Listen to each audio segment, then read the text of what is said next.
Kalau teman-teman lihat, ini langsung saya share aja windownya, karena kita akan menggunakan Google Colab. Jadi kalau kita buka dari materi, di sini kita akan dapat folder src. Ini silakan di double klik. Nah, silakan teman-teman pertama kali buka PyTorch useful function terlebih dahulu. Ini silakan di double klik, kemudian buka di bagian buka dengan, kemudian pilih Google Collaboratory. Jadi buat teman-teman yang belum tahu apa itu Google Collaboratory, Google Collaboratory adalah sebuah notebook, engine notebook atau mesin notebook yang dibuat oleh Google yang memberikan kita akses kepada GPU gratis, yaitu T4. Walaupun emang kalau kita beli yang versi berbeda, kita bisa dapat versi GPU yang lebih besar seperti itu. Walaupun ini memang gratis, tapi Google Colab memiliki keterbatasan, yaitu dia maksimum runtime untuk GPU itu kalau tidak salah sekitar 12 jam sampai 30 jam per minggunya. Bahkan untuk satu kali runtime itu maksimal hanya 12 jam, mau itu GPU mau itu CPU. Jadi si Colab ini memberikan keterbatasan buat kita, tapi ini sudah bagus banget karena ini gratis. Mungkin yang bisa kita lakukan adalah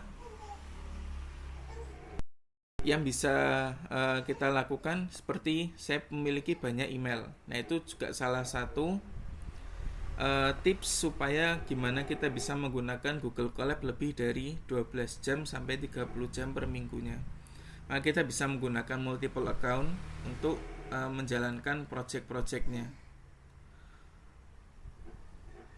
Oke, pertama kita masuk ke PyTorch useful function. Yang pertama di bagian PyTorch useful function kita akan belajar tentang apa itu tensor. Kemudian kita akan belajar tentang torch math operation, yaitu operasi matematika menggunakan PyTorch. Kemudian kita akan mempelajari yang namanya torch tensor graph, yaitu apa itu torch tensor graph. Intinya kita akan belajar juga tentang bagaimana kita melakukan diferensiasi atau penurunan pada satu buah perhitungan menggunakan tensor graph. Dan yang terakhir kita akan membahas tentang torch documentation. Oke, langsung kita jalanin aja runtime-nya.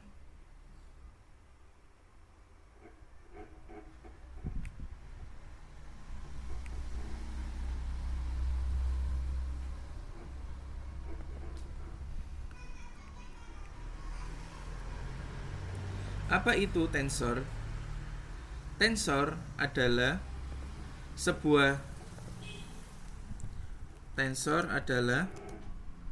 multidimensi array. Sebetulnya dia bisa berbentuk skalar ya. Multidimensi array yang memiliki beberapa fitur seperti bisa merubah runtime device-nya. Jadi dia bisa merubah mau dia di CPU disimpannya. Kalau dia disimpan di CPU, maka dia akan dijalankan menggunakan CPU core dan variabelnya akan disimpan di RAM. Atau mau kita pindah si variabel tersebut ke GPU, maka variabel tersebut akan disimpan di VRAM atau intinya RAM-nya GPU dan akan dijalankan menggunakan GPU core secara otomatis. Jadi kita tinggal memindahkannya saja, nanti tinggal pakai .to nanti, .to CUDA atau .to CPU. By the way, GPU yang support untuk PyTorch itu hanya Nvidia GPU. AMD sebetulnya bisa, tapi masih belum banyak community-nya dan masih banyak yang belum terimplementasi lah kalau kita bicara tentang deep learning yang terbaru. Ya memang Nvidia cukup market leading sih di area GPU computation untuk AI gitu. Terus kemudian kelebihan yang kedua adalah kita bisa memberikan dia grade atau memberikan dia penurunan, yaitu fungsi penurunan. Dengan adanya array, multidimensi array, mau itu dia 2 dimensi, 3 dimensi, kita bisa memberikan penurunan jika di dalam array tersebut kita bisa buat operasi di dalamnya. Nah, nanti kita akan mempelajari itu juga. Kurang lebih ini perbedaan yang paling jelas antara tensor sama NumPy array, karena sisanya sama. Kita lanjut. Ini kita coba jalankan. Contoh di sini kita membuat scalar value bernilai 1, yaitu torch.tensor. Kita print. Ketika kita print A, maka dia akan ngeprint nilai 1. Kemudian dia akan, kalau A.dtype, maka dia akan ngeprint tipe dari A-nya. Di sini tipe secara default dia akan memilih int64, dan A.shape karena dia scalar, maka dia nilainya list kosong. Di sini kita contohkan juga untuk menjalankan yang B, torch.tensor 7,5, maka print B. Di sini dia akan ke print tensor 7,5, kemudian torch.float 32, yaitu intinya float, dia berbentuk float dengan ukuran 32 bit. Ini 64 bit dan ini 32 bit. Dan ini torch.size-nya 0 alias kosong karena dia scalar, bukan array. Kayak gitu. Nanti apa itu perbedaan antara 64 bit dan 32 bit? Sebenarnya kalau mau dibahas nanti bakal panjang banget. Perbedaan antara bit-bit itu. Intinya semakin gede bitnya, dia akan semakin banyak jangkauan nilainya, semakin besar dan semakin besar ke atas dan besar ke bawah. Tapi ukuran per satu value-nya jadi lebih besar disimpan di RAM-nya, kayak gitu. Dan operasinya juga akan lebih lambat. Tapi lebih lambatnya ya bisa 2 kali sih, 2 kali. Terus kemudian di sini kita contoh membuat dengan dtype torch.float 16. Nah, dia akan disimpan dengan float dengan ukuran 16 bit seperti itu. Di sini kita print ya. c.dtype. Kemudian kita juga bisa memberikan list dan tuple untuk membuat sebuah tensor dengan ada dimensinya seperti itu. Contoh di sini kita membuat torch.tensor 1, 2, 3, 4, 5, 6, maka dia akan berubah menjadi tensor yang berbentuknya seperti ini. Dengan tipenya adalah int64 dan size-nya adalah 2,3. Begitupun juga dengan yang F, di mana dia size-nya cuma 2.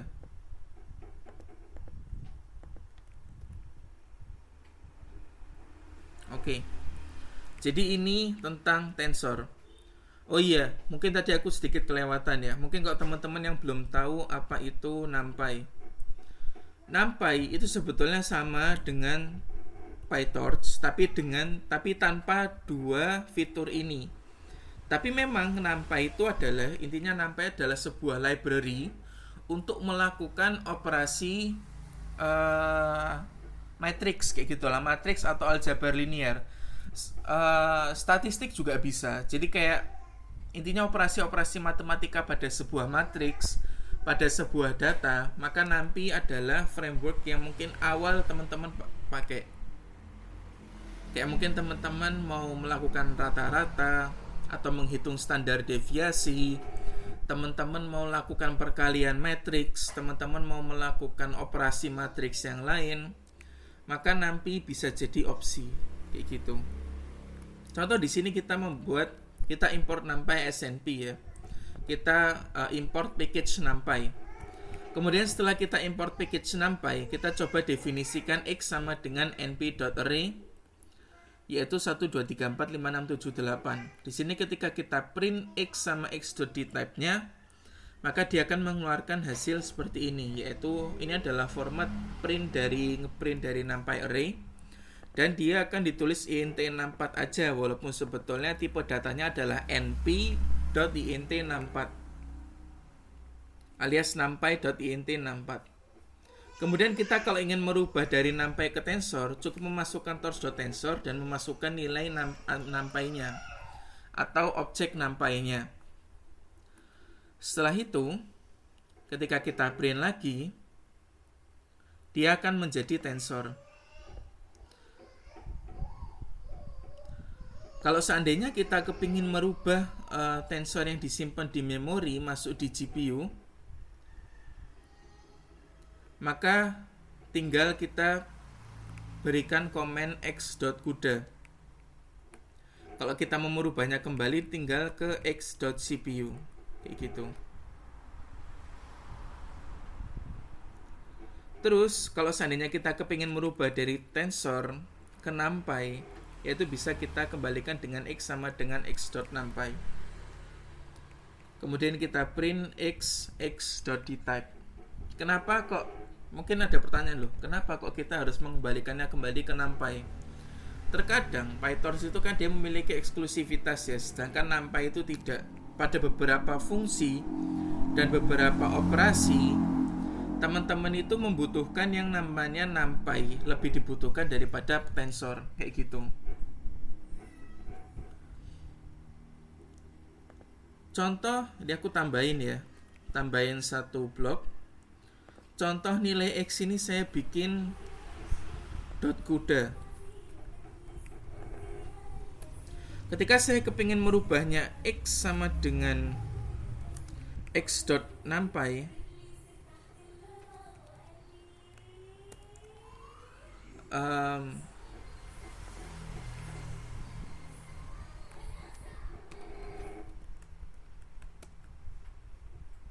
nah, oh iya sorry, aku lupa nyalain runtime untuk GPU-nya.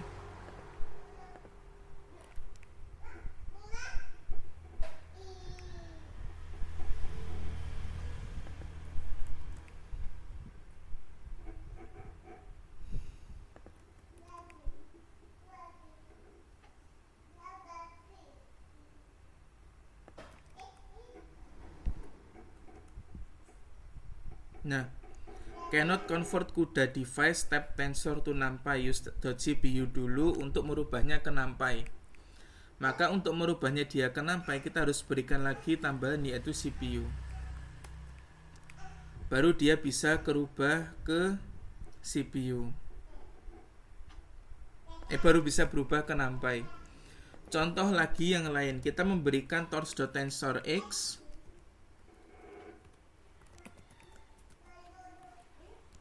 Kita kasih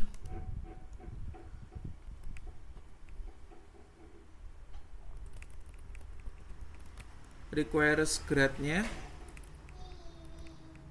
sama dengan true. Kita coba x.numpy. Nah, only tensor of floating point and complexity type can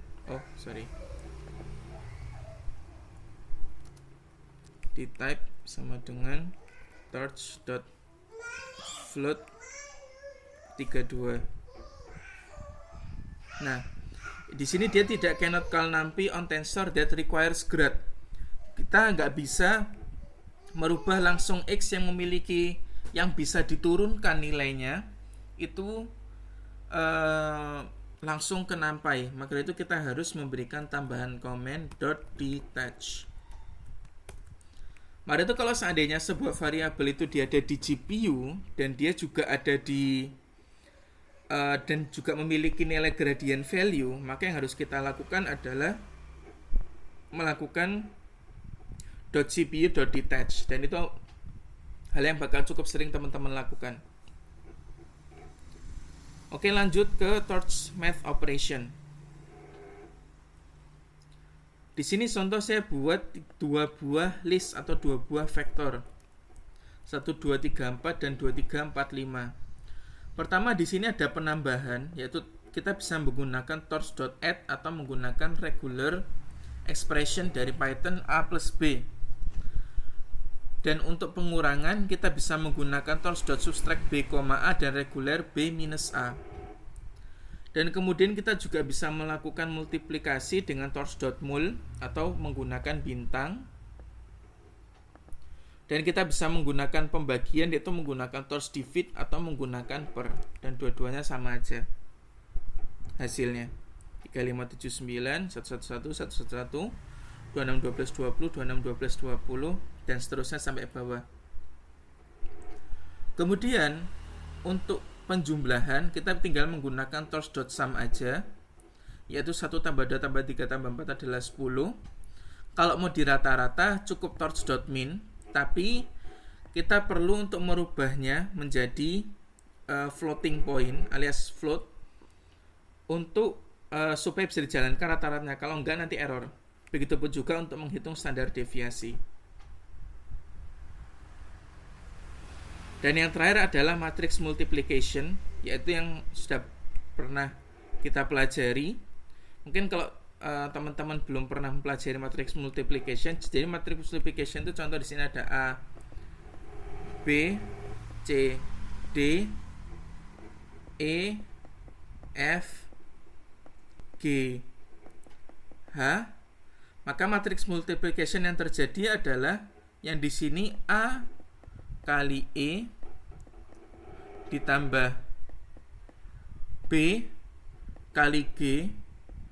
Intinya untuk mendapatkan posisi kiri atas kita perlu mengalihkan ini dengan ini. Untuk mendapatkan posisi kanan paling atas kita perlu mengalihkan yang ini dengan yang ini. Untuk mendapatkan posisi kiri bawah kita perlu mengalihkan ini dengan ini.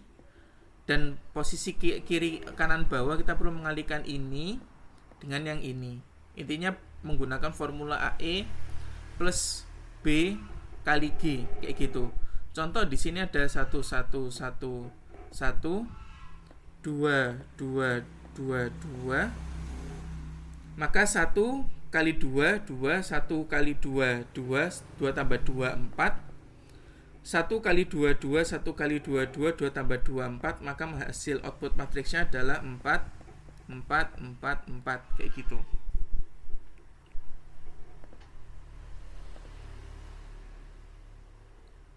Oke, setelah kita belajar matrix multiplication, lanjut kita akan belajar tentang torch tensor grad. Nah, di sini adalah bumbu spesial kenapa kok PyTorch bisa kita gunakan untuk deep learning. Jadi kita akan membuat function y sama dengan 3x kuadrat ditambah 3x pangkat 3. Dan kita akan melakukan operasi derivatif yaitu dy per dx alias penurunan, di mana y aksen sama dengan 6x ditambah 9x kuadrat. Kalau kita menengok pelajaran derivatif alias penurunan itu sebetulnya gampang kalau masih operasinya gampang ya. Contoh 3x pangkat 2. Penurunan dari 3x pangkat 2 adalah tinggal pangkat 2-nya kita turunkan jadi 2 kali 3x, kemudian pangkatnya berkurang 1, berarti jadi 6x. Begitupun juga dengan 3x pangkat 3. 3-nya turun ke depan jadi 3 kali 3x, pangkat 3-nya dikurangin 1, jadi pangkat 2. 3x-nya jadi 3 kali 3x jadi 9x, kayak gitu. Nah, di sini contoh kita akan membuat x sama dengan 3. X sama dengan torch.tensor 3 dengan di type torch.float 32 dan requires grad-nya true. Di sini berarti variabel x bisa kita turunkan. Y sama dengan 3x kuadrat ditambah 3 kali x pangkat 3. Kayak gitu. Ketika kita print y, maka hasilnya adalah 108. Yaitu 3 kali 9 ditambah 3 kali 27 alias 81 tambah 27 alias 108 kayak gitu. Sedangkan kalau kita y.backward nih, yaitu penurunan nilai y terhadap x, maka kita print dy per dx, kita print gradient value-nya x.grad. Maka kita akan dapat nilai 99, di mana 99 ini dihitung dari 6 dikali 3 ditambah 9 dikali 9, yaitu 81 ditambah 18, yaitu 99, kayak gitu. Nah, sekarang kita akan coba membuatnya lebih kompleks nih. Mari kita melakukan 3x pangkat 5 dikurangi 10w pangkat 4 dan ditambah 8z. Dimana kita akan ngeprint dy per dx, dy per dy, dy per dz, dan dy per dx. Dimana x sama dengan 3, w sama dengan 1, z sama dengan 2. Dimana kalau kita mendapatkan nilainya dy per dx, itu kita akan dapat 15x pangkat 4. Perlu diketahui teman-teman, ketika kita melakukan penurunan atau derivatif terhadap satu buah variabel, maka variabel lain akan dianggap skalar. Ketika ada skalar di situ, ketika kita turunkan, maka dia akan jadi 0. Maka itu kenapa kok ini dua value ini tidak ditulis ketika di dy per dx, kita hanya menulis x-nya saja. Untuk caranya masih sama, 5 turun ke bawah, x-nya berganti jadi x pangkat 4, dan 5 dikali 3 jadi 15x pangkat 4. dy per dw juga sama. Pangkat 4-nya turun jadi minus 40. W-nya pangkat 4 jadi w pangkat 3 dan 8. Karena cuma 8 pangkat z pangkat 1. Sesuatu nilai yang terlihat cuma 1 biji itu aslinya dia pangkat 1. Kita turunkan jadi pangkat 0. Sesuatu yang pangkat 0 itu nilainya adalah 1. Pasti itu. Contoh ya, kita buat 2 pangkat 1. 2 pangkat 0. Maka dia akan nilainya 1. Mau kita isi 1000 pun, kalau kita pangkat 0, dia akan jadi 1. Maka itu z-nya akan hilang. Dianggap 8 kali 1. Kayak gitu. Oke. Nah, ini adalah kurang lebih beberapa operasi penting yang perlu teman-teman pelajari terkait PyTorch di tahap awal. Kalau teman-teman pengen mengecek lagi selanjutnya, kayak mungkin mengkalkulasi beberapa hal yang lain, teman-teman bisa buka dokumentasi dari PyTorch-nya.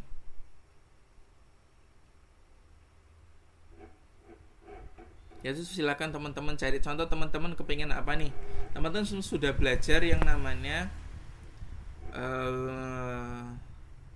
apa ya contoh ya, teman-teman contoh sudah belajar yang namanya binary cross entropy. Ibarat kata teman-teman sudah belajar itu.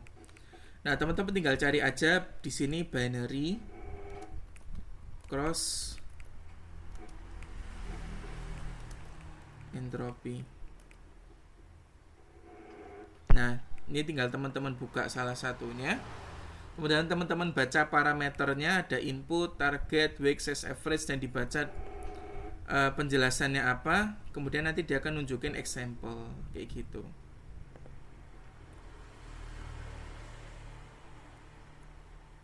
Itu kurang lebih PyTorch useful function.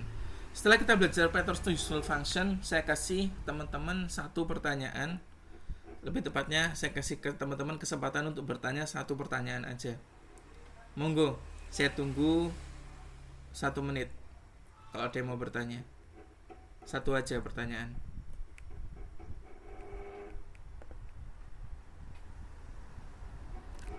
Tes. Oh, nggak ada suaranya.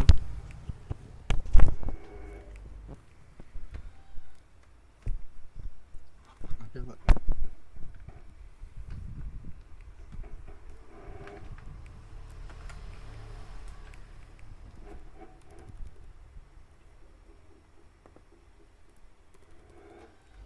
Silakan teman-teman untuk yang mau bertanya bisa raise hand atau bertanya di grup. Saya kasih 1 kali kesempatan untuk bertanya. Nanti kalau mau bertanya yang lebih panjang silakan boleh PM, boleh via grup, di bebas.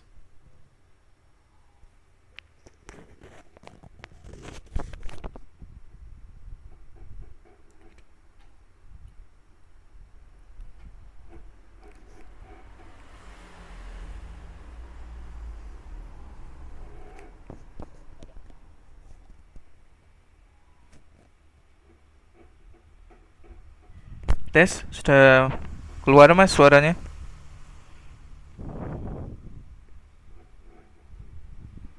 Nah, sip. Oke. Oke, saya rasa nggak ada yang bertanya ya. Semoga aman. Nah lanjut nih, kita akan belajar tentang ANN training.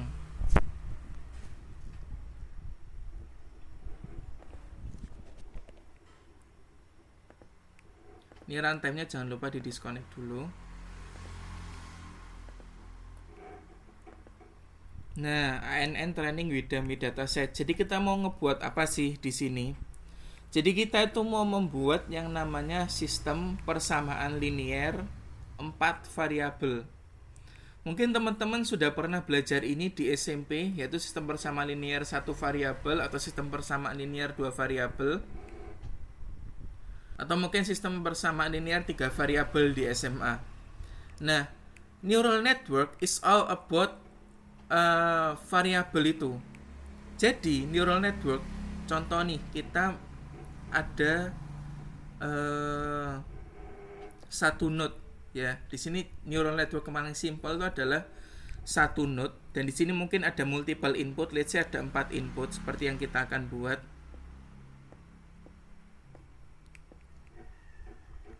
Di mana setiap input yang mengarah ke salah satu node, dia memiliki nilai parameter alias W, yaitu disebut dengan weight. Input kedua juga sama, dia memiliki weight, tapi weight yang berbeda, ini W1, W2. Begitupun juga input yang ketiga jadi W3, dan input yang keempat jadi W4, dan yang terakhir adalah bias. Cuman bias ini bisa di true or false. Cuma nanti untuk menunjukkan seperti kayak sistem persamaan linear 4 variabel, nanti biasnya bisa kita false kan.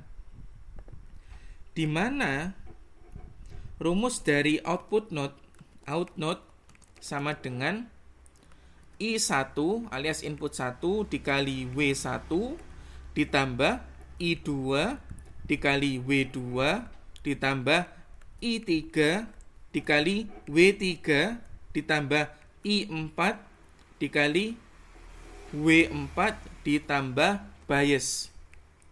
Ini adalah untuk output satu buah node.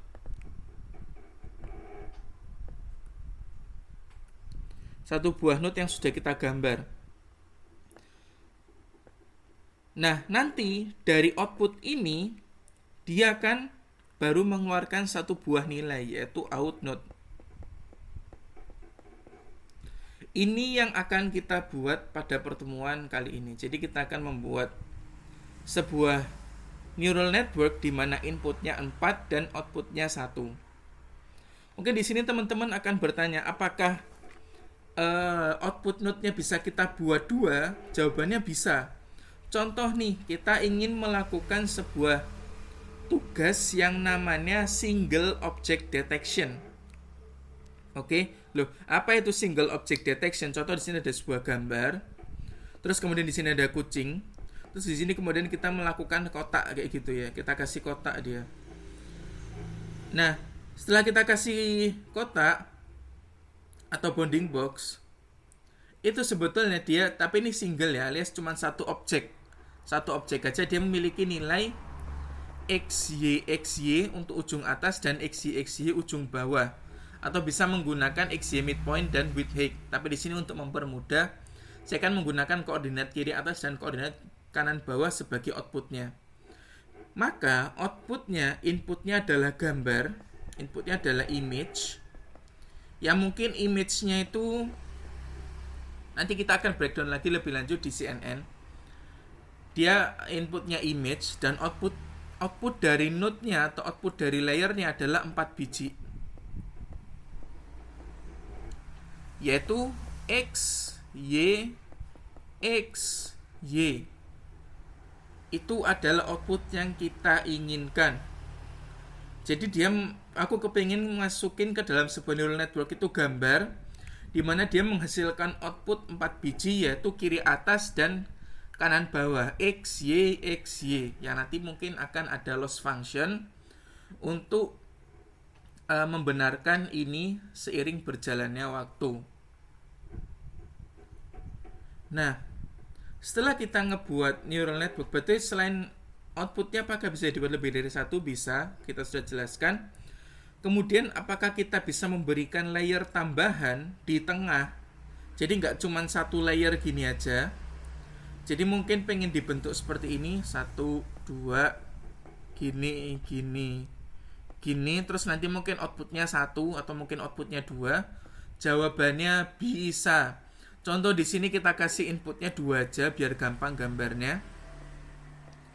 Maka di sini dia akan menghasilkan W11, W12, dan yang ke sini W21 dan W22, di mana masing-masing memiliki operasi yang sama yang sudah kita definisikan ini.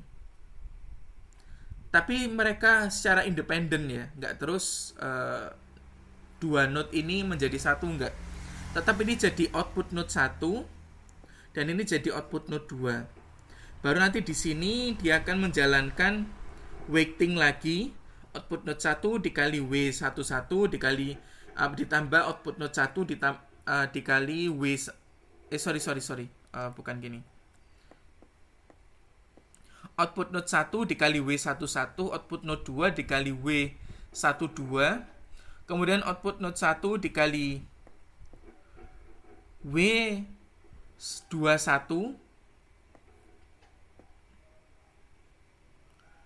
dan output node 2 dikali W22 dan seterusnya sampai bawah kayak gitu. Baru nanti output node yang ini, output node 3, 4, 5, dia akan dikalkulasikan bareng untuk menentukan outputnya kayak gitu. Nanti abis ini kita akan bahas terkait ini. Pertama kita fokus dulu yang bentuknya simple, yaitu cuma satu layer, inputnya 4 dan outputnya 1, yaitu untuk sistem persamaan linear 4 variabel. Kita akan buang si biasnya.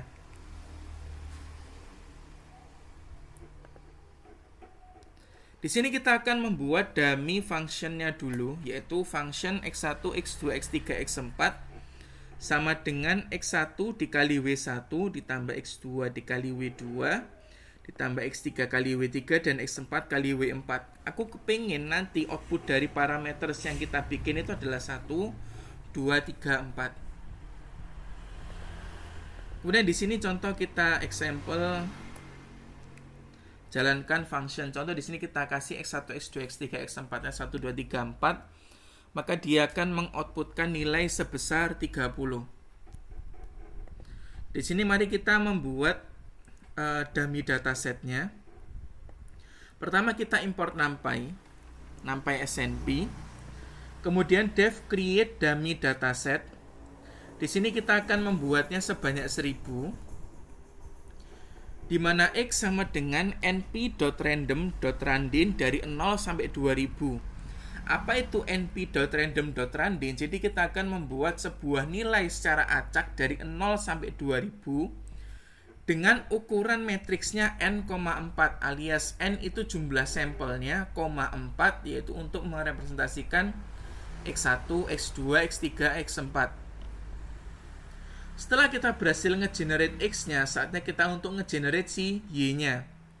Dimana for i in x, kita menjalankan y temporary sama dengan function dari i. Maksudnya bintang i ini adalah i yang tadi inputnya 1 itu bisa kita pecah untuk mengisi keempat variabel dari fungsi tersebut. Jadi function bintang i itu bisa aja sama aja kayak gini, i0, i1,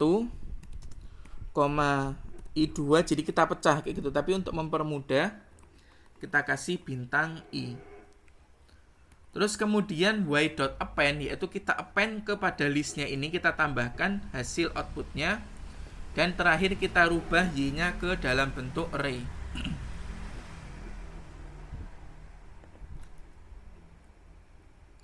Di sini contoh ensemble kita kasih 1000 dan kita coba create datanya. Ketika kita berhasil nge-create datanya, di sini kita lihat ada 1390, 646, 325 dan 782. Insya Allah outputnya adalah 6785. Sudah pernah aku cek di kalkulator dan jawabannya betul. Oke. Setelah kita generate nih dataset kita untuk melakukan sistem persamaan linear 4 variabel atau regresi ya sebetulnya. Ini masuk part of regression. Kita import torch.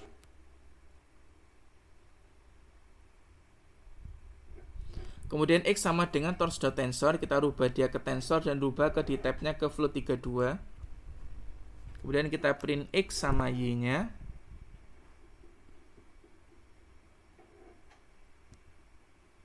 Dia rubah jadi tensor. Betul, maaf teman-teman, saya izin 10 menit, saya mau ke kamar mandi. Ada panggilan alam.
Oke, saya kembali. Saya mohon maaf atas ketidaknyamanannya. Saya lanjutkan. Ini kita from torch import nn. Nah, sekarang mari kita coba bikin modelnya. From torch import nn. Nah, di sini kita akan membuat regression model dengan 4 input dengan 1 output. Cara membuat model di PyTorch, kita membuat kelas dengan nama apapun. Di sini kita kasih nama regression model. Kemudian kita menginherit nn.module. Apa itu inherit? Inherit itu intinya adalah kelas regression model itu mengcopy semua fungsi atau semua fitur, semua kelebihan yang ada di kelas nn.module. Jadi kalau nn.module dia bisa melakukan backpropagation, maka regression model juga bisa. Kalau nn.module dia bisa diperlakukan sebagai sebuah model neural network, maka regression model juga bisa. Intinya segala bentuk neural network module itu bisa kita inheritkan ke nn.module. Kemudian yang pertama kita bikin konstruktornya dulu, self, input node, output node. Konstruktor itu adalah fungsi yang akan dijalankan ketika kelas itu dibuat jadi objek. Pertama kita super init. Karena kita melakukan inheritance, maka kita perlu menginisiasi atau menjalankan konstruktor orang tuanya dulu. Maka self.input node sama dengan input node. Suara kurangnya oke. Kemudian self.output node sama dengan self.output node. Kayak gitu. Terus baru nanti self.fc atau fully connected layernya sama dengan neural network.linear self.input node, self.output node. Di sini biasnya kita false. Karena kita kepingin untuk menunjukkan bahwa di sini ada sistem bersama linear path variable kayak gitulah. Baru dia def forward. Kita jalankan. Nah, di sini mari kita membuat training scheme-nya terlebih dahulu. Sebelum kita lanjut training scheme, kita perlu mempelajari konsep dari optimization dan loss function secara dasar dulu, nggak perlu sampai detail. Jadi, optimization itu kita gunakan untuk melakukan update parameter weight-nya. Contoh di sini kita menggunakan stochastic gradient descent. Oke. Di mana stochastic gradient descent itu rumusnya cukup simple. Di mana W baru, ini W new ya, mungkin aku kasih WT plus 1, W baru itu sama dengan WT alias W lama plus alpha, yaitu learning rate, dikali turunan dari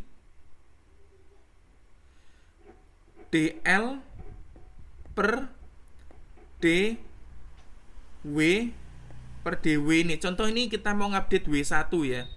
Kita mau ngupdate W1. Maka W1T kemudian plus learning rate dikali DL per DW, di mana DW-nya adalah W1. Jadi W yang lainnya seperti yang aku sebutin tadi akan dianggap skalar. Di mana L ini adalah loss function-nya.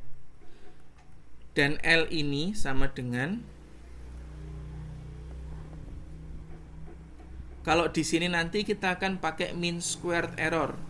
Mean squared error itu rumusnya adalah sigma dari I sampai N alias sum dibagi N, ya mean squared error ya. Intinya rata-rata dari, ini sebetulnya logo fancy alias sebetulnya matematika operation ya, matematika formula dari sebuah rata-rata dari Y hat dikurangi Y kuadratin. Y hat ini adalah output prediksinya dan Y ini adalah ground truth-nya atau label asli atau data aslinya. Intinya mungkin bisa kita sebut bahasa gampangnya adalah tingkat error dari outputnya kayak gitu. Kemudian ini kita hitung kalkulasi loss function-nya, kemudian kita turunin nilainya, kita backward nih dari nilai loss function-nya untuk melakukan update si weight-nya kayak gitu. Dia akan dinilai weight-nya bisa menjadi lebih baik.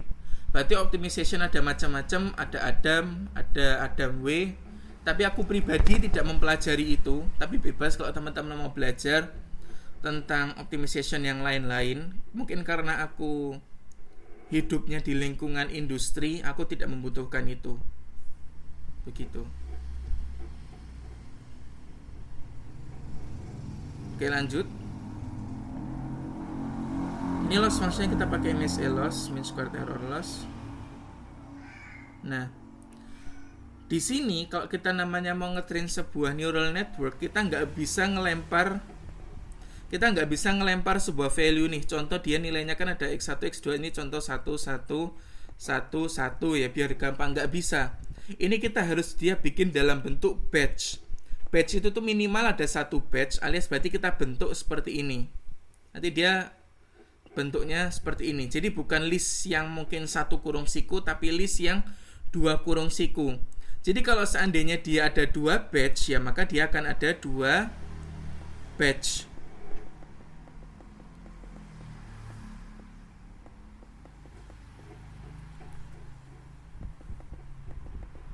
Kayak gini. Jadi memang ketika kita ngepas neural network itu dia dalam bentuk batch. Kenapa kok batch? Supaya bisa dilakukan yang namanya multi processing dan multi threading di dalamnya dalam melakukan operasi si matrixnya kayak gitu. Semakin gede batchnya itu semakin cepat. Semakin kecil batchnya dia akan semakin lambat. Tapi semakin gede batchnya dia akan membutuhkan komputasi yang lebih besar. Dan semakin kecil batchnya akan membutuhkan komputasi yang lebih sedikit. Mungkin analogi gampangnya adalah ketika seorang pekerja mampu mengerjakan 4 tugas sekaligus, maka dia akan lebih cepat mengerjakan 30 tugas daripada seorang pekerja yang hanya bisa mengerjakan 2 tugas sekaligus atau cuma 1 tugas saja dalam satu waktu. Kayak gitu. Jadi kita batch size-nya kita ganti 10. Kita rubah bentuknya jadi sampel X, n sampel dibagi-bagi batch size, batch size, 4. Begitupun juga dengan sampel Y, kita torch.reshape dari sampel Y dengan ukuran n sampel kita bagi batch size, kemudian kita batch size, 1. Let's say ini tadi bentuknya adalah 2000. Contoh ini bentuk datanya 1000 ya, 1000,4. Nah berarti kita rubah jadi 100,10,4 dan untuk labelnya jadi 100,10,1 kayak gitu. Terus kemudian kita lakukan normalisasi dengan kita bagi 2000. Kemudian kita coba print. Nah seperti ini. Torso size-nya jadi 100,10,4 dan 100,10,1. Dan ini adalah proses trainingnya. Ini sebetulnya sedikit makan waktu, jadi nggak aku jalanin. Silakan teman-teman jalanin sendiri nanti. Karena kita cuma 1 layer, mungkin itu salah satu yang menyebabkan dia lama. Mungkin sekitar 40 menitan lah untuk melakukan training ini. Karena aku kepingin mendapatkan hasil sesempurna mungkin di parameternya. Kayak gitu. Ini teman-teman jalanin aja trainingnya sekitar 40-an menit. Nanti di luar sesi ini. Nanti ketika sudah dites nih, kita melakukan tes kepada trainingnya. Oh ya, harusnya aku jelasin ya proses trainingnya ya.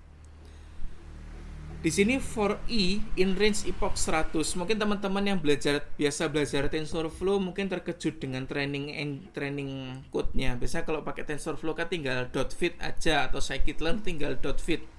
Tapi kalau PyTorch kita perlu mendefinisikan code trainingnya sendiri. Pertama kita definisikan dari segi epoch. This is what we call one epoch training. Jadi for E in range 1000 epoch, berarti dia akan terjadi sebanyak 1000 epoch training. Kemudian kita print epochnya. Kemudian for E, inputs, targets in enumerate zip sample X sample Y. Tuh.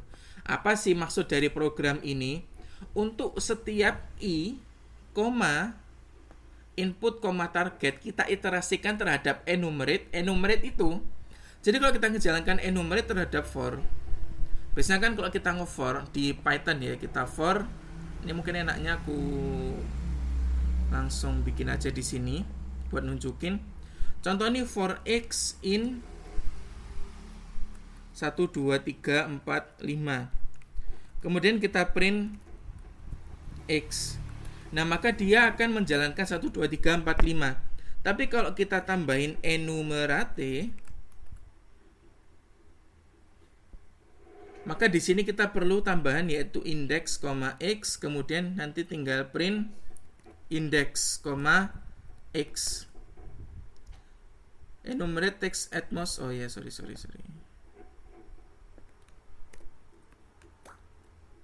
Nah, di sini dia akan jadi 0, 1, 1, 2, 1, 3, 0, 1, 2, 3, 4. Intinya dia akan menunjukkan dia tuh iterasi keberapa toh dengan adanya enumerate kayak gitu.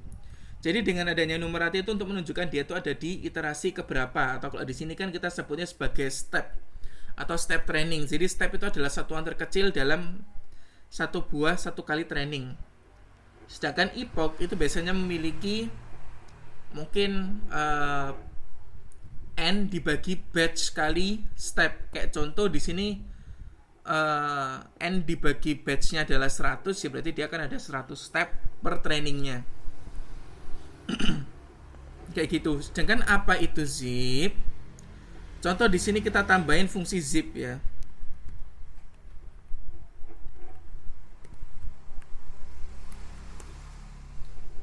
2, 3, 4, 5, 6.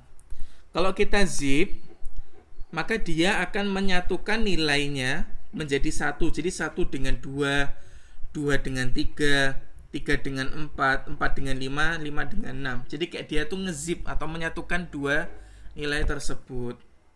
Zip berarti bisa lebih dari 2, kita kasih 3, 4, dia akan menjadikan 1 semuanya kayak gitu. Kemudian output sama dengan sample model. Kita melakukan forward pass atau kita membuat prediction-nya terlebih dulu. Nah, ini adalah proses training dari neural network ya.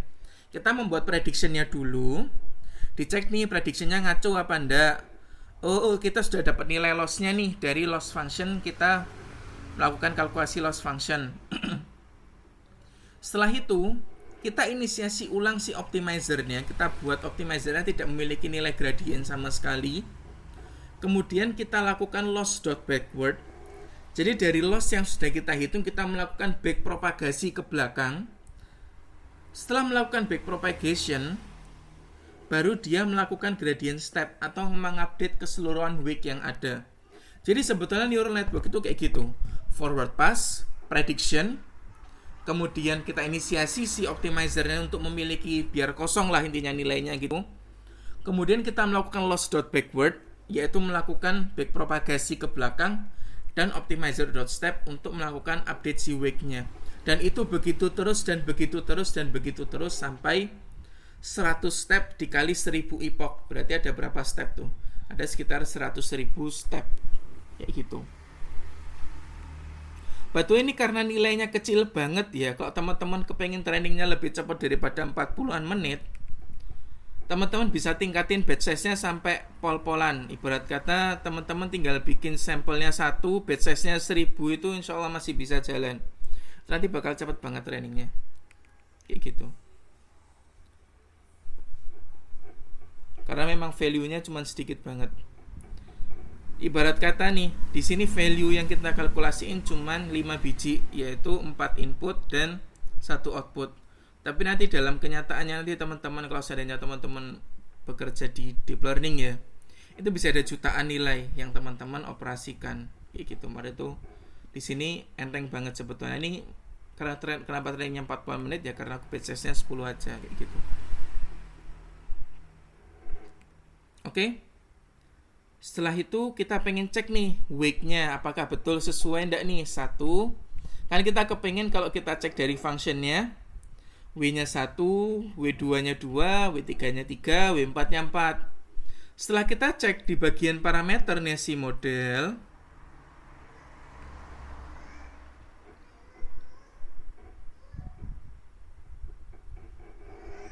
tensor 111, 2, 3, dan 3,998.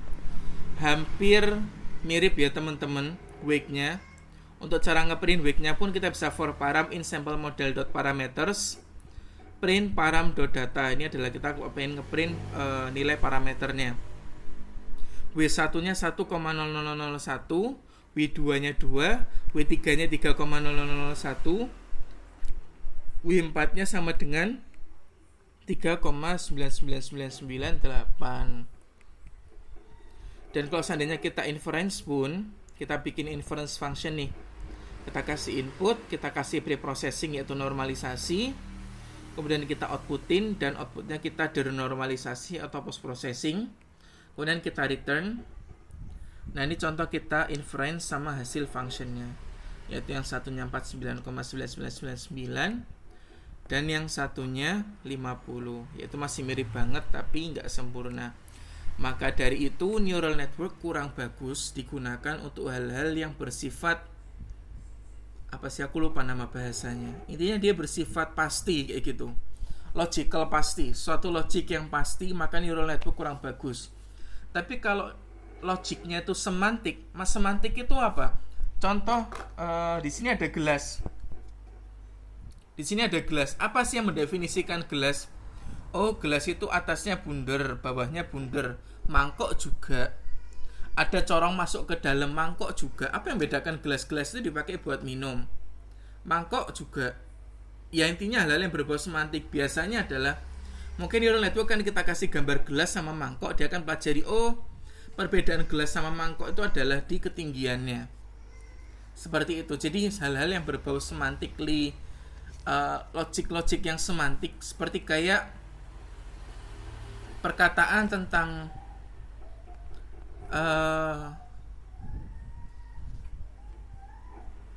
apa ya contohnya,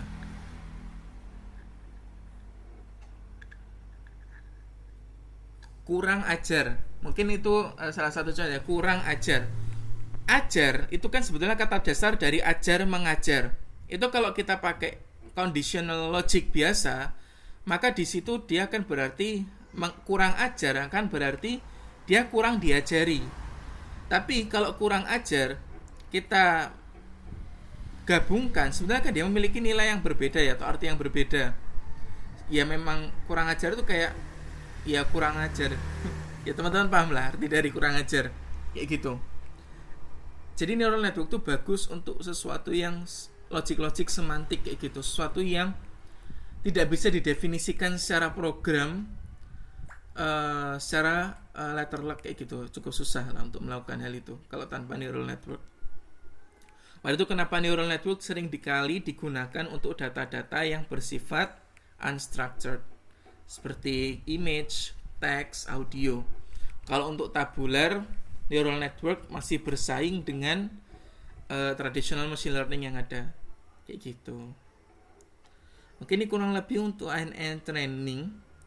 Sama seperti tadi, khusus ini karena ini cukup banyak ya yang dibahas ya, saya kasih waktu 2 menit.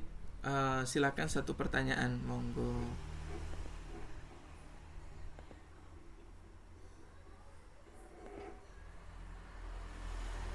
Sebelum kita masuk ke materi yang berikutnya, atau mungkin biar istirahatin otak dulu, atau mungkin aku kasih waktu 5 menit lah, biar nggak terlalu der.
Berarti terima kasih teman-teman yang sudah join di course ini. Nanti akan saya kirimkan juga selain recording ini, yaitu free online course Computer Vision with PyTorch. Kak izin bertanya, saya suka lihat di beberapa sumber atau kit menggunakan NN untuk memecahkan sebuah solusi. Urutannya, langkahnya itu berbeda-beda dari masing-masing. Apakah ada standar untuk urutan langkah-langkahnya? Jadi kalau kita bicara memecahkan solusi itu sebetulnya walaupun berbeda-beda, tapi pasti mereka itu mengacu kepada standar ini ya. Yaitu yang pertama adalah, pakai teks saja lah biar rapi. Yang pertama adalah data pre-processing. Pertama data loading dulu. Data loading yaitu gimana caranya kita ngeload sebuah data, yang mungkin data itu dalam bentuk CSV, TXT, JSON, bahkan teman-teman bakal ketemu format-format yang lain yang nggak pernah teman-teman temukan, kayak .ni atau .pcap dan macam-macam, tergantung teman-teman nyimpan filenya dalam bentuk apa. Itu gimana caranya teman-teman ngeload datanya. Setelah teman-teman load datanya, ada yang namanya data pre-processing. Jadi di data pre-processing ini yaitu teman-teman melakukan normalisasi data. Mungkin yang datanya itu masih kotor, teman-teman bersihin. Terus dari data yang mungkin masih bentuknya acak, teman-teman rapiin kayak gitu. Itu data pre-processing. Baru yang kedua adalah modeling neural network-nya.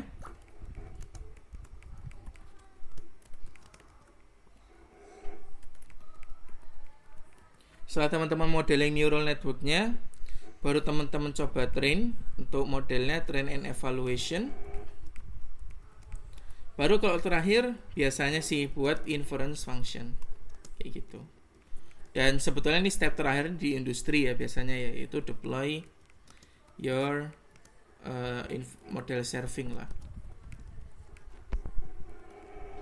buat inference function atau model serving, atau deploy your model serving. Pak, untuk update weeknya bisa dibuatkan flowchart agar bisa lebih mudah dipahami. Oke, siap.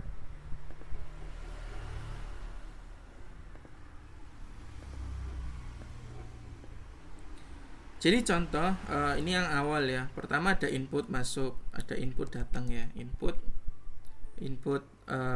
datanya. Input kita akan model, output atau prediction ya. Prediction sama dengan model input, yaitu proses di mana melakukan prediction dari input dengan model. Setelah itu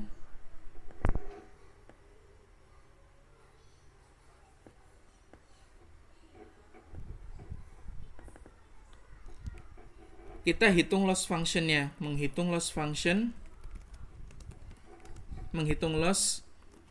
antara prediction dengan ground truth atau nilai Y, di mana mungkin bentuknya seperti ini. Loss sama dengan loss Fn dari Y, pred. Setelah itu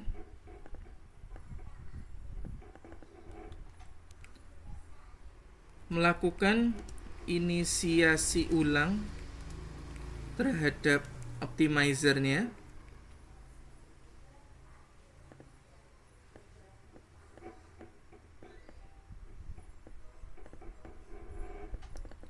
Kemudian melakukan back propagation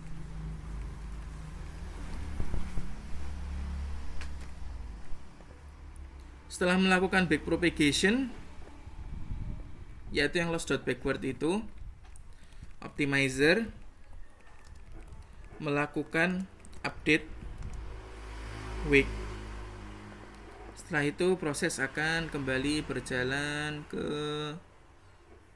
sini sebanyak n epoch, sebanyak n step. and step and epoch. Intinya kayak gitulah.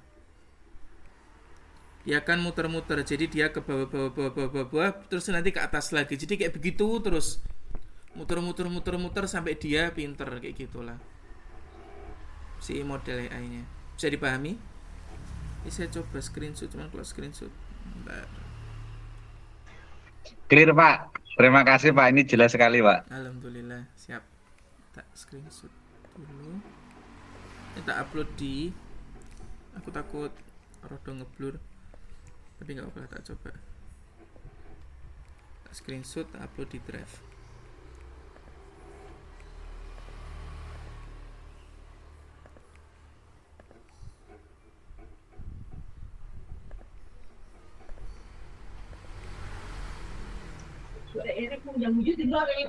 Ada lagi yang mau ditanyakan? Kayaknya sudah ya, kita lanjut ya. Pak, boleh izin tanya Pak? Boleh. Ini bisa diaplikasikan untuk PSO juga nggak Pak ya? PSO itu apa Pak? Partikel swarm automation. Kayak ada misalkan ada 3 pembangkit gitu Pak Len. Bagaimana kita bisa memilih dari 3 pembangkit itu pengaturan bebannya sehingga optimasinya bagus dengan yang paling ekonomis gitu, bisa Pak ya? Harusnya bisa sih Pak. Bisa. Oke Pak, oke. Siap. Oke, kita lanjut ke ini. Kita seperti biasa runtime kita disconnect. Sekarang kita akan coba untuk melakukan training terhadap ANN juga.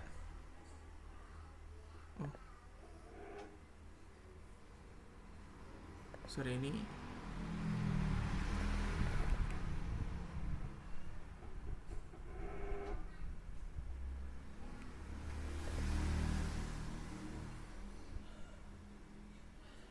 oke. Berarti yang ini ternyata tidak. Dua notebook tadi sama kok, tenang aja. Oke. Nah, sekarang kita sudah belajar ANN nih. Mungkin aku tambahin sedikit ilmu ya terkait ANN. ANN itu sebagaimana tadi sudah aku sempat singgung, itu dia bisa multiple layer ya teman-teman. Dia bisa layernya lebih dari 1, bisa layernya banyak. Nah terus teman-teman mungkin bertanya-tanya, ini juga pertanyaan yang pertama yang aku sering keluarkan ketika aku pertama kali belajar. Berapa jumlah layer atau node yang aku butuhkan dalam membuat sebuah neural network? Kalau kita bicara output node, maka sesuaikan dengan tasknya atau tugasnya. Dia mau ngapain? Dia mau klasifikasi 10 jenis makanan, maka ya outputnya 10. Kita kepingin tadi contoh single object detection, ya berarti outputnya 4 atau 5 mungkin bahkan. 5 itu yang lebih tepatnya n plus 4, di mana n itu adalah klasifikasinya ditambah objek deteksinya. Tapi kalau kita bicara terus kalau hidden layer, hidden node, gimana cara menentukannya? Jawabannya itu bebas. Loh, kok bebas? Cuman gini, ada kaidah yang perlu dipelajari. Semakin sedikit hidden layer dan hidden node nya, maka model akan semakin tidak kompleks. Kalau semakin tidak kompleks, dia akan memiliki beberapa kriteria. Kecenderungan, ini aku bilang kecenderungan ya, bukan berarti pasti, karena bisa aja satu buah task itu kita ternyata cuma perlu layer yang sedikit atau nodes yang sedikit. Kecenderungan untuk mempelajari sebuah data dengan fitur yang lebih sedikit. Memiliki kecenderungan untuk underfitting. Terus kemudian dia juga memiliki kecenderungan untuk ringan, dan cepat. Oke. Kalau seandainya semakin banyak layernya, ini kebalikannya.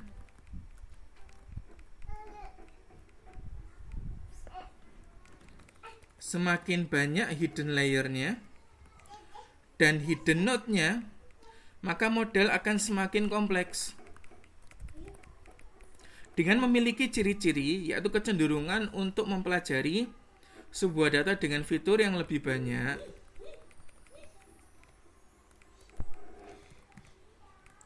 kemudian memiliki kecenderungan untuk overfitting dan kecenderungan untuk berat dan lambat, kayak gitu. Aku menggunakan bahasa kecenderungan karena memiliki kecenderungan, bukan suatu hal yang pasti, kayak gitu. Bisa dipahami ya.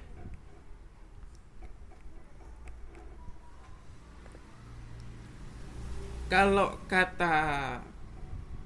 best practice ya, awali dengan model yang nggak kompleks dulu. Kayak layernya sedikit, node-nya sedikit. Baru kalau dirasa kurang, baru ditambahi. Jadi tugasnya pertama teman-teman itu adalah, pertama itu menghilangkan underfitting dulu. Jadi underfitting itu apa? Ini tambahan ilmu. Underfitting itu ketika contoh train akurasi, yaitu akurasi dari train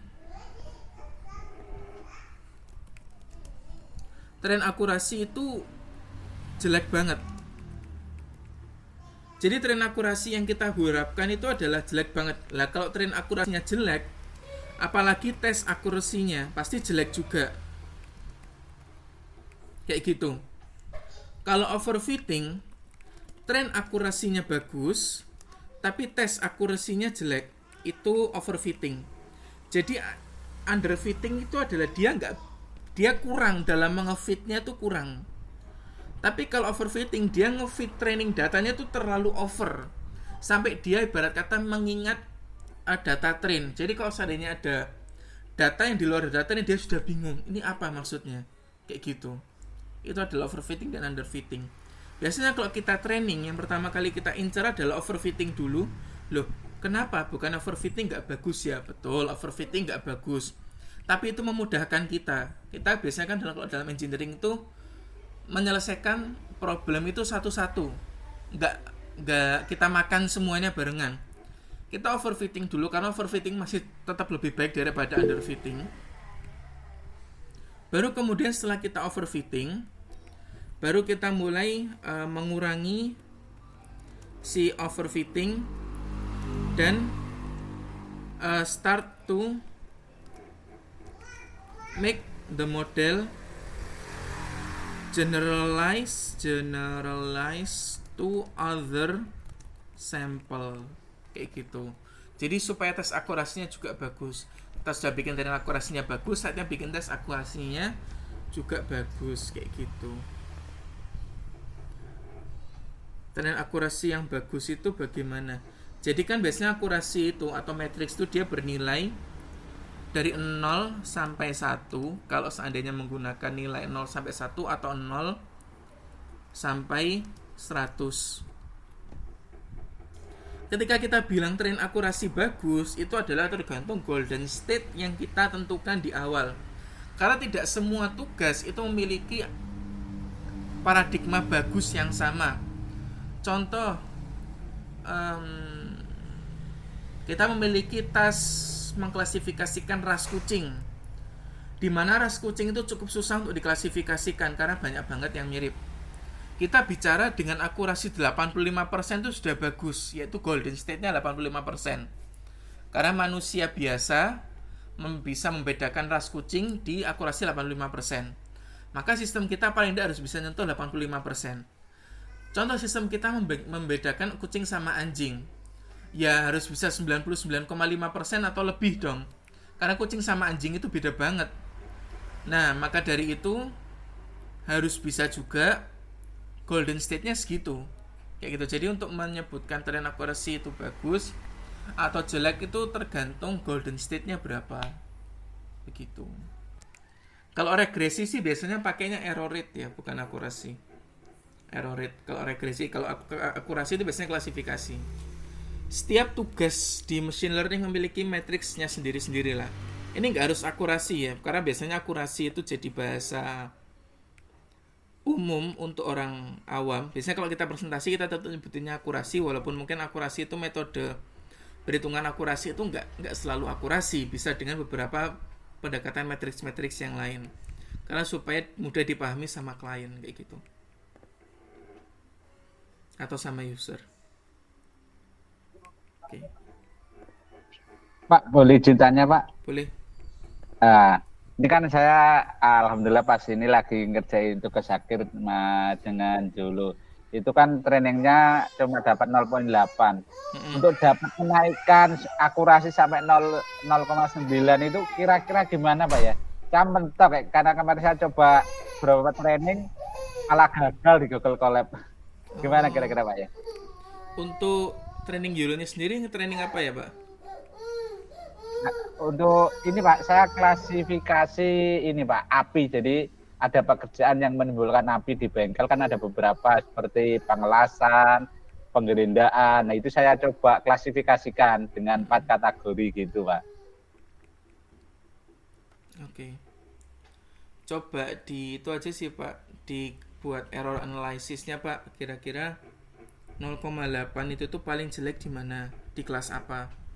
Oh, contoh di kelas A. Maka berarti kelas A kita cek nih datasetnya, kita cek secara manual, kita buka datanya. Apa sih yang salah di kelas A?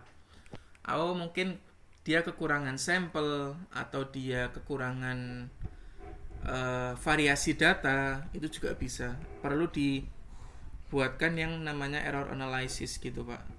Karena memang biasanya itu satu tugas itu tergantung apa ya, tidak ada solusi yang one fit all kayak gitulah untuk meningkatkan akurasi. Semuanya depend on problem. Mungkin di awal Mas Trisno bisa belajar tentang error analysis terlebih dahulu. Dari error analysis Mas Trisno bisa tahu apa yang harus dilakukan untuk bisa menaikkan akurasinya kayak gitu. Oh, betul Pak. Jadi salah satu kategori itu jauh di 0,3. Berarti memang sumber masalahnya memang di kategori yang nilainya rendah itu Pak ya, berarti Pak ya? Betul Pak. Oke Pak. Terima kasih, memang kecenderungannya satu kategori itu aja Pak. Yang lain misalkan 0,8 dia 0,3 sendiri ya Pak. I see. Oke Pak, terima kasih masukannya Pak. Siap, sama-sama Pak. Oke, lanjut. Nah, sekarang kita akan coba training LearnNet. Alias ini sebetulnya CNN yang pertama kali ditemukan di tahun 98 itu adalah LearnNet, yaitu buatannya Yann LeCun. Sekarang Yann LeCun jadi ya chief AI-nya di Meta lah kayak gitu. LearnNet itu sebetulnya dia gampang banget, cuma di sini LearnNet-nya sedikit aku modifikasi karena LearnNet yang dulu tuh dia full sigmoid activation function-nya. Sedangkan kalau di sini aku ganti ReLU. ReLU dinilai untuk melakukan training dia lebih optimasi dan lebih cepat. Kayak gitu. Oke, di sini pertama yang kita lakukan adalah import dependencies terlebih dahulu. Kita import torch, kemudian from torch import nn, from torch.utils.data kita import data loader, from torch vision import dataset, from torch vision.transform kita import to tensor. Nah, ini kita jalanin dulu. Importnya kita akan bahas satu-satu fungsinya setelah ini. Pertama, kita akan melakukan load training data sama dengan datasets.mnis. Jadi kita akan ngeload dataset mnis dari data yang sudah disiapkan sama Torch Vision. Root data, train true, download true, transform to tensor. Ini kita jalankan. Oke, dia akan ngedownload dan ngekstrak datanya. Transform di sini to tensor karena datanya itu tadinya masih dalam bentuk NumPy. Kita rubah dia dalam bentuk tensor. Setelah itu di sini kita akan mencoba untuk memvisualisasikan datanya. Kita mengimport satu modul lagi yaitu matplotlib.myplotSPLT. 6 sampel sama dengan 3. For i, data in enumerate training data. Image, label sama dengan data. plt.title label, plt.imshow_image0.numpy, plt.show if number sample. Intinya program ini adalah pertama kita nge-get dulu datanya image, label, kemudian kita print title-nya, plt.title labelnya itu 5. Kemudian kita pakai plt.imshow buat nunjukin gambarnya. Kemudian kita plt.show, terus kemudian kita if untuk ngebreak lah kalau seandainya dia sudah mencapai 6 sampelnya. Nah, di sini dia nunjukin 5, 0 dan 4 kayak gitu. Nah, di sini adalah yang menarik nih. Kan tadi kita nge-create batch size kan manual. Sebetulnya ada tool untuk nge-create batch size secara otomatis. Namanya data loader. Apa itu data loader? Data loader itu adalah, ini sebenarnya nanti dijelasin sih di Computer Vision with PyTorch, tapi nggak apa aku jelasin juga di sini. Data loader itu adalah sebuah modul PyTorch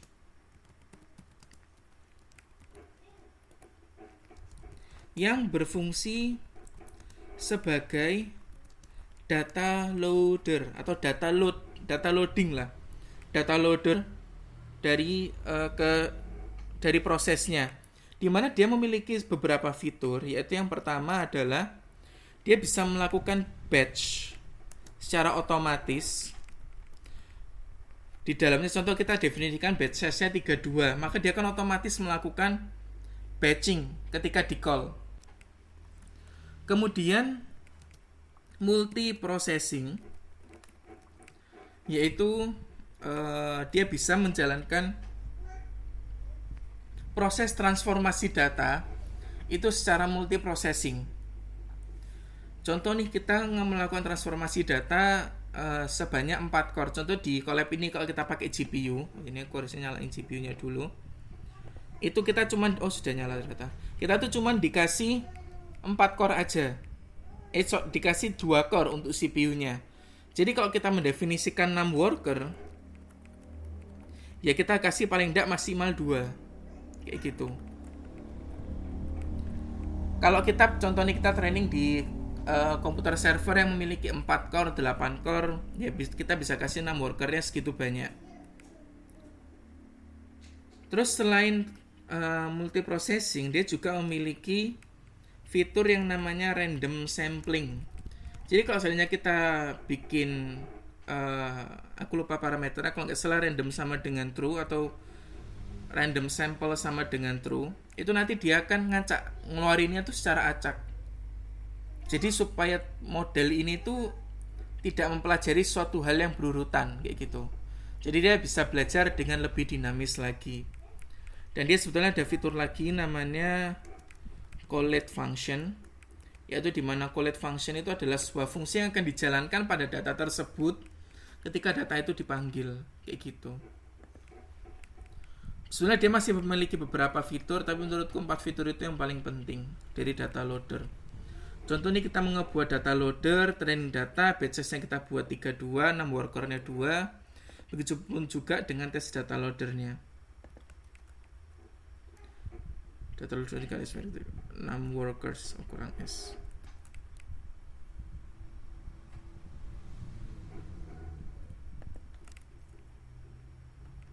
Nasib. Contoh di sini for x, y tes data loader, tapi data loader itu nggak bisa kita lakukan kayak contoh nih di bagian data.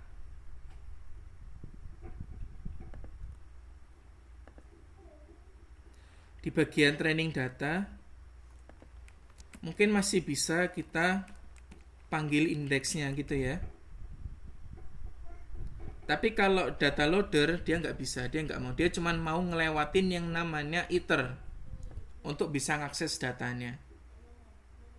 Karena dia cenderung lebih ke function daripada ke objek. Ya dia sebetulnya objek juga, dia objek juga, tapi dia memiliki kecenderungan bergerak seperti objek yang memiliki fungsi di dalamnya, bukan cuma objek yang digunakan untuk menyimpan data kayak gitu. Nah, ini adalah LearnNet. Di sini ada image berukuran 28x28x1. Kemudian kita akan menjalankan convolution neural network 5 kali 5 ditambah 2, padding, kemudian max pooling, convolution, max pooling, dance. Di sini aku melakukan beberapa modifikasi karena sigmoid itu lama banget trainingnya. Tapi kalau pakai ReLU bisa cepet banget trainingnya. Lama di sini tuh lebih ke lama converge-nya ya. Jadi kayak per satu epoch ke epoch berikutnya tuh kenaikan akurasinya tuh lambat. Tapi kalau pakai ReLU tuh lebih cepat kenaikan akurasi dari satu epoch ke epoch berikutnya. Nah, sekarang pertanyaan nih masuk nih. Apa itu konvolusi? Apa itu sigmoid? Apa itu max pooling? Apa itu dance? Dance itu linear layer yang tadi kita bicarain yang bunder-bunder itu. Sama apa itu ReLU? Oke. Saatnya kita bahas di sini. Pertama, kita akan bahas tentang CNN terlebih dahulu karena ini yang cukup panjang ya. CNN, Convolutional Neural Network. Kita akan membahas dengan perspektif problem terlebih dahulu. Dahulu, seorang AI scientist jika ingin membuat sebuah machine learning yang bisa memahami gambar, maka dia perlu membuat filter secara manual atau dengan perhitungan matematika. Itu pun harus dengan coba-coba.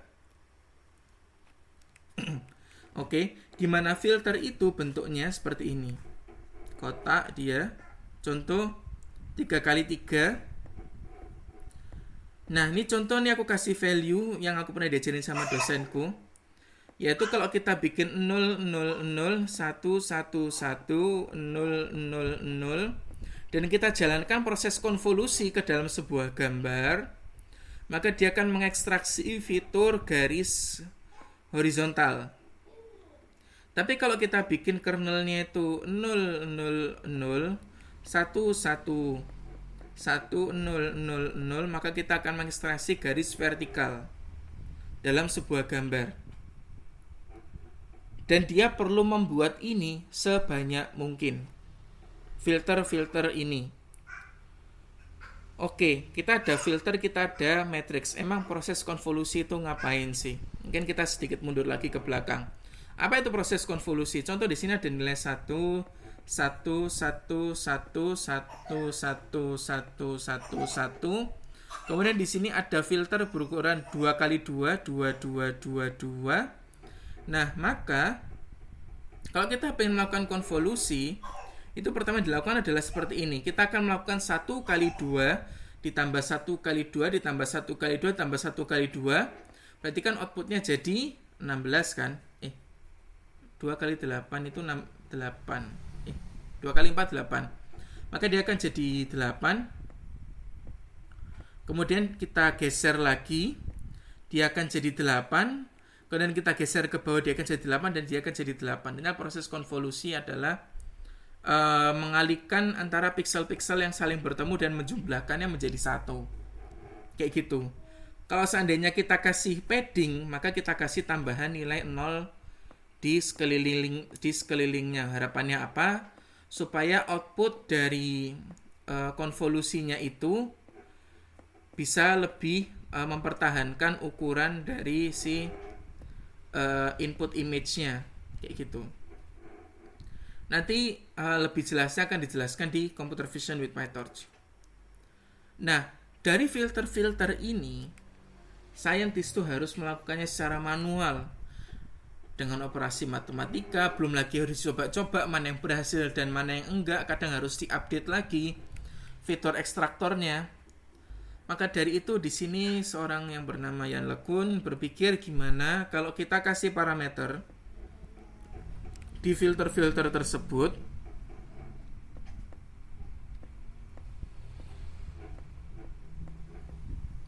W1, W2, W3 sampai W9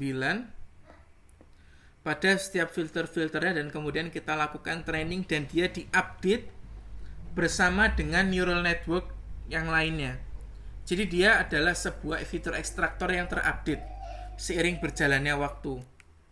Dan ternyata it works very well, bahkan sampai sekarang. Itu adalah alasan kenapa CNN dimunculkan, di mana para saintis sekarang nggak perlu lagi membuat fitur ekstraktor secara manual. Cukup dengan menggunakan CNN aja, fitur ekstraktor dapat terbuat secara otomatis dengan mempelajari pola data yang ada. CNN memiliki beberapa parameter. Yang pertama adalah input channel. Di sini input channel adalah tinggal input channel dari proses konvolusi sebelumnya itu berapa. Contoh di sini kita lihat dia kan input channelnya 1 nih, gambarnya 28 kali 28 kali 1. Maka di sini kita kasih input channel, output channelnya adalah 32. 32 adalah output channel yang kita harapkan ada, yaitu operasi sebanyak 32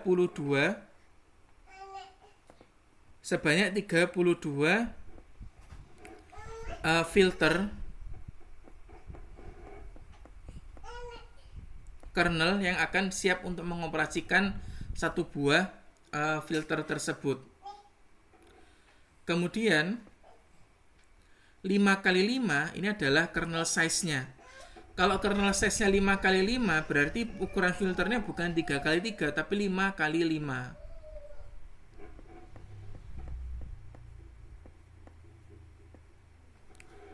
Dan yang terakhir, nggak terakhir sih, nanti ada satu lagi namanya stripe.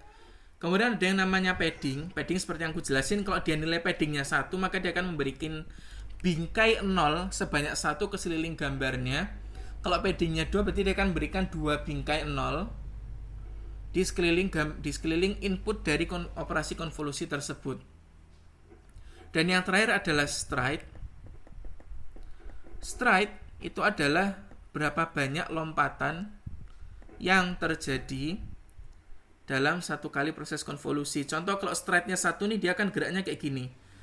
Pindahnya 1, 1, 1, 1, 1. Tapi kalau stride-nya 2, maka dia akan melompat sebanyak 2 langsung ke sini. Bukannya ke samping, tapi malah langsung lompat 2. Dan begitu seterusnya. Itu adalah stride.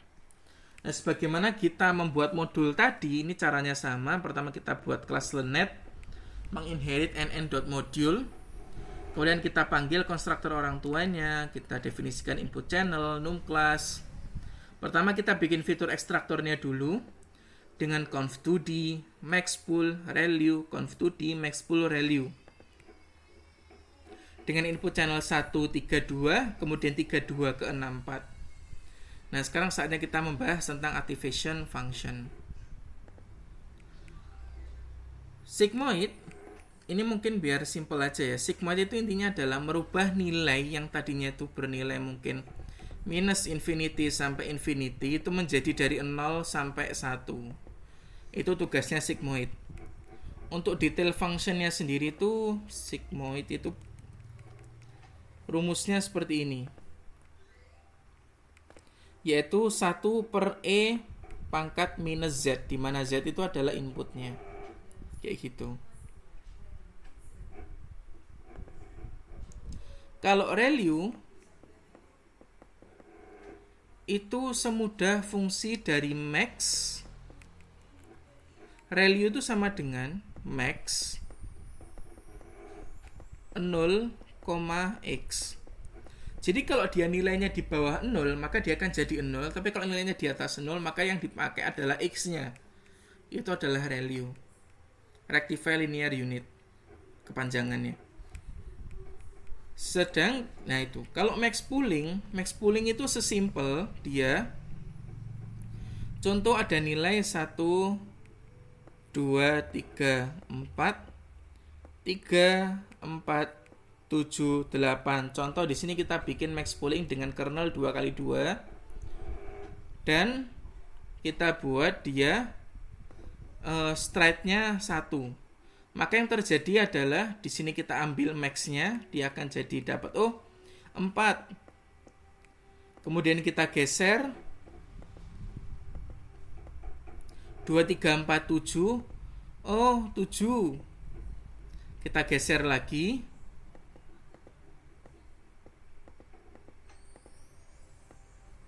3478 8 kayak gitu, maka dia akan menghasilkan output seperti ini dengan max pool. Jadi kita bedanya sama konvolusi kan, kalau konvolusi dilakukan operasi konvolusi, tapi kalau max pool itu cuma diambil nilai maksimumnya aja. Max pool biasanya digunakan untuk downsampling fitur aja, supaya membantu generalisasi yang lebih baik dari si modelnya dan mengurangi kompleksitas dari model. Oke, terus untuk bagian klasifikasinya dia cuma flatten, kemudian dia menjalankan beberapa linear layer dari neural network kayak gitu. Setelah itu kita inisiasi modelnya ke CUDA. Ini sama, kita bikin training functionnya, kita masukin data loader, model, loss function, optimizer, yaitu size sama dengan line data loader.dataset. Model.train, kita pertama inisiasi dulu modelnya ada di state train. For batch, untuk setiap batch, x, y in enumerate data loader. X, y kita pindah ke CUDA terlebih dahulu.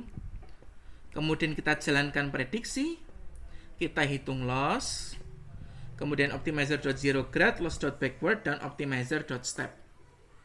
Sama kan dengan yang sebelumnya? Masih sama. Untuk tesnya berbeda. Di sini tesnya kita cuman menghitung akurasi aja dan menghitung loss-nya aja, dan loss-nya disimpan kayak gitu. Karena kita nggak perlu melakukan backpropagasi dalam tes proses kayak gitu.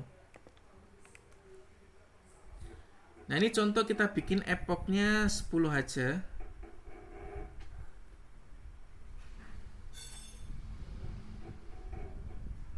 Kalau nggak salah itu epoch 10 akurasinya sudah 90% kok. Loss function is not defined.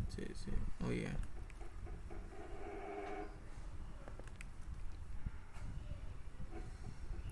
Nah, untuk loss function sendiri, untuk klasifikasi ya, karena ini multi class classification, di sini kita pakai yang namanya cross entropy loss kayak gitu. Nah, teman-teman pengen pelajari fungsi matematika dari cross entropy loss, silakan ketik aja di sini. Nah, ini adalah loss function dari cross entropy loss. Sigma I sampai output size YI dikali log prediction I. Kayak gitu, itu adalah cross entropy loss, kurang lebih kayak gini untuk formulasi matematikanya. Nah, ini kita training, akurasinya sudah 74,6.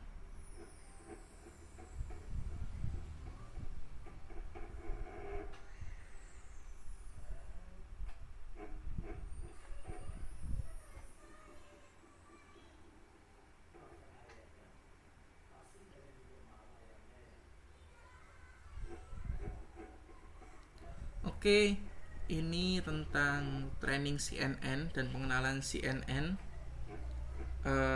tahap awal. Nanti untuk selanjutnya teman-teman akan aku kasih computer vision with PyTorch. By the way, ini mungkin quote unquote sedikit pengenalan. Misalnya nanti computer vision with PyTorch akan sedikit lebih advance materinya. Makanya itu kenapa itu aku bikin gratis buat teman-teman pemula yang join workshop ini. Walaupun teman-teman kalau mau beli, maksudnya mungkin teman lain yang nggak join workshop ini bisa beli. Kenapa aku gratisin? Ya aku pengen ngasih value lebih aja sih di produkku, biar teman-teman yang belajar basic banget ini bisa langsung mencoba untuk mempelajari hal yang sedikit advance di computer vision with PyTorch. Gimana kalau kita cek di computer vision with PyTorch, dia ada beberapa materi,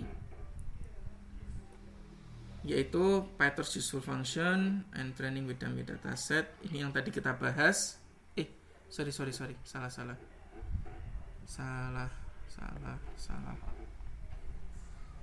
Yang ini. MNIST classification using INN, MNIST classification using CNN, sama seperti ini. Kita akan belajar transfer learning. Kemudian kita akan belajar tentang semantic segmentation.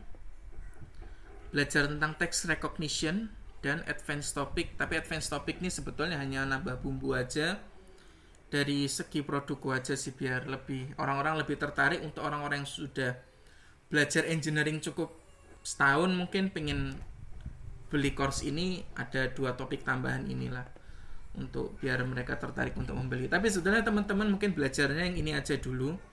Kalau teman-teman benar-benar on beginner level, tapi kalau teman-teman mau belajar yang ini juga nggak apa-apa, it's okay, kayak gitu. Nah ini sudah selesai, kita dapat akurasi 93,9. Lalu kalau kita lanjutin sampai 100 epoch bisa 97% dan 98%. Tapi ini hanya untuk simulasi pembelajaran aja, aku bikin 10 epoch aja kayak gitu. Oke teman-teman, ada yang bertanyakan?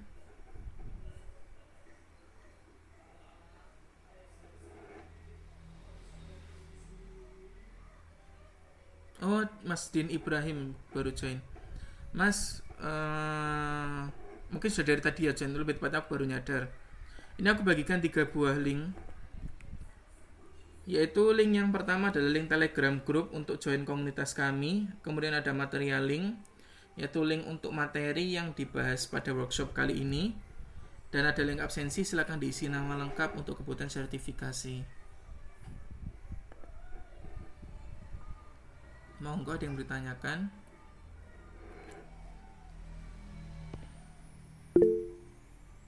Sama-sama. Kalau nggak ada, satu sambil menunggu ada yang mau tanya, saya mau ngiklan dulu bentar. Sampai batuk. Jadi ini adalah computer vision lagi. Ini adalah Ruby Taleb AI and Data Consultant. Kita adalah perusahaan konsultasi dan kita intinya bergerak di 2 bidang, yaitu konsultasi dan edukasi yang berhubungan tentang AI and data secara keseluruhan. Nah ini adalah perusahaan kami. Kira-kira service apa aja yang kita tawarkan? Pertama kita ada data annotation. Jadi kalau teman-teman butuh menganotasi data, tapi teman-teman nggak ada waktu, atau teman-teman pengen ternyata ada data banyak banget, teman-teman nggak mampu anotasi sendirian, teman-teman bisa lempar ke perusahaan kami untuk melakukan data annotation. Kemudian yang kedua adalah customize, yaitu ngedevelop sebuah custom AI yang ada di untuk kebutuhan computer vision, NLP, forecasting, dan data driven platform. Kemudian ada AI powered parking management system. Kemudian kita ada chatbot to automate customer service. Kemudian kita ada modul outsourcing. Modul outsourcing itu adalah kalau teman-teman ingin membuat satu modul nih, satu endpoint, tapi teman-teman nggak ada waktu, teman-teman bisa lempar ke kami. Kemudian kita ada anomaly monitoring on surveillance, yaitu detect orang yang jatuh, berantem, kebakaran, ledakan, itu kita bisa. Dan kita juga bisa melakukan medical image analysis. Dan kita juga bisa melakukan hal di luar AI, seperti web development service, atau teman-teman pengen bikin dashboard apa, bikin membuat sistem apa, dan information system to automate your process. Dan di Ruby Taleb Academy ini kita memiliki 3 produk sementara: online course, one-on-one mentoring, sama online workshop. Online course itu adalah video based learning. Jadi kayak course-course pada umumnya kalau teman-teman beli di Udemy atau di YouTube, ini adalah video based course yang teman-teman bisa nikmati untuk melakukan pembelian. Nanti recordnya ada, tenang aja, langsung tak upload hari ini recordnya. Intinya online course-nya adalah video based learning. Kita ada online course itu biasanya mengacu kepada pembahasan satu topik tertentu dan kita fokusin dalam.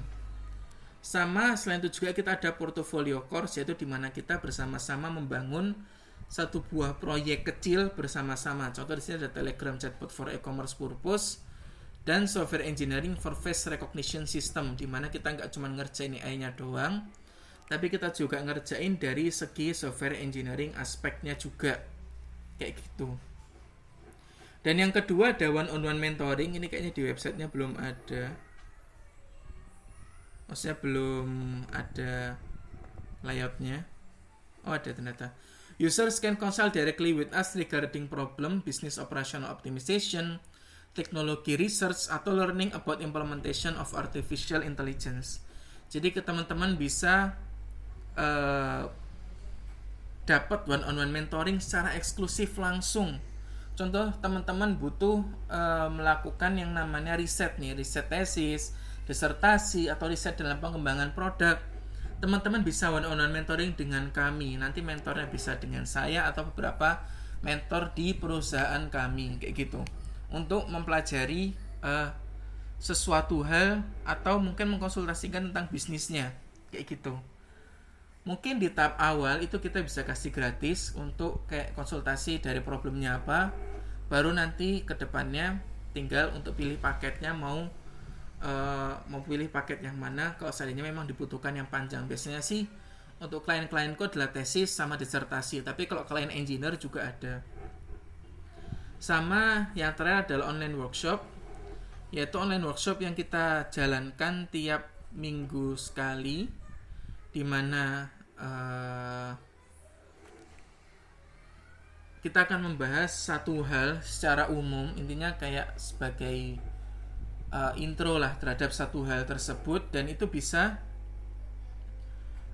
dalam bentuk beginner materi seperti sekarang atau advanced topic seperti yang dulu-dulu. Dan kita juga menjual hasil record dari online workshop yang sudah ada. Silakan teman-teman kalau tertarik bisa kunjungin ini untuk ngecekin kira-kira apa yang teman-teman tertarik dari materi-materi online workshop sebelumnya.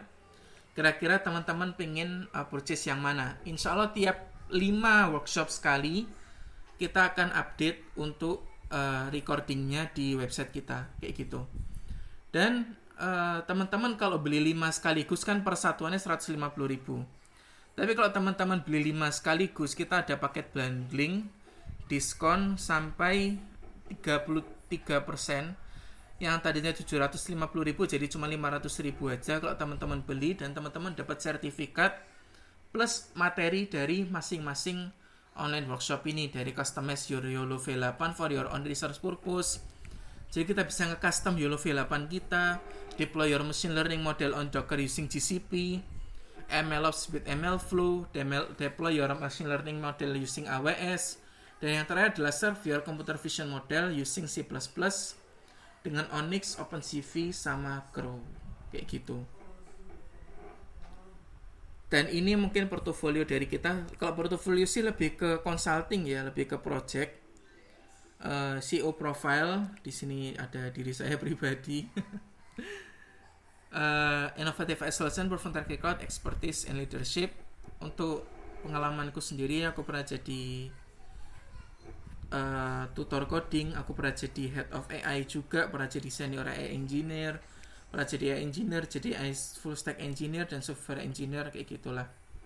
Ini adalah portofolio projectku, dan ini adalah organization yang pernah aku contribute. Ada Indonesia AI, Video Robotics, toko kita adalah Cak.io, ada Nextbyte sama Bracket Break. Ini adalah 6 perusahaan yang aku pernah contribute untuk building teknologi, dan ini ada partnership kita, ada Mitrotech, Zimera, Rifsis, Hisham, sama apa kata solusi. Solusinya soalnya putih.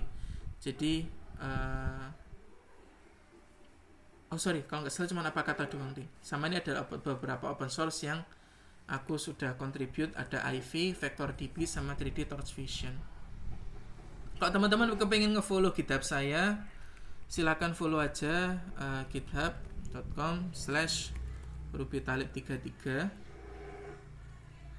Silakan di follow. Dan teman-teman kalau pengen nge-add LinkedIn saya, silakan dicek, yaitu Ruby Abdullah, kayak gitulah intinya. Oke, kayaknya cukup ya. Mohon maaf di akhir aku ngiklan. Mungkin itu aja. Makasih teman-teman, semoga bermanfaat. Selamat pagi. Assalamualaikum warahmatullahi wabarakatuh. Waalaikumsalam warahmatullahi wabarakatuh. Terima kasih. Terima kasih, Pak. Sama-sama. Terima kasih ya. Sama-sama.